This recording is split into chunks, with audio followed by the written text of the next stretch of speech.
நல்லா நீட்டா போட்டுருக்காரு. ஏதோ ஆபீஸ்ல ஒர்க் பண்ற மாதிரி நல்லா நீட்டா போட்டு பார்த்தீங்கன்னா பவுடர்லாம் போட்டு அழகா ஏதோ ஒரு ஃபங்க்ஷன் போயிட்டு வர மாதிரி இருக்கிறாரு. ஆனா நிக்க முடியல. அங்க பிரசங்கம் பண்றாங்க, அங்க அப்படியே ஆடுறாரு. நான் பார்த்தா நல்லா குடிச்சிருக்காரு. வந்து எங்க கால் பக்கத்திலே பொத்துன்னு முட்டாரு. அவரு பாருங்க, எல்லாரும் நடந்து போறாங்க, அவர் கண்டுவே இல்லை. இப்போ ஒரு மனுஷனுக்குள்ள குடிப்பழக்கம் என்ன பண்ணுது தெரியுமா?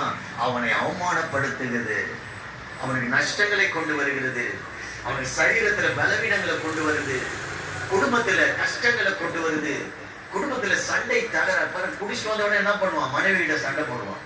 மனைவி என்ன பண்ணுவாங்க? ஐயோ, இந்த மனுஷன் கூட வாழ முடியாது, என்னை விட்டுருங்க. என்ன பண்ணுது? பிள்ளைகளை தூக்கிட்டு போயிடுது.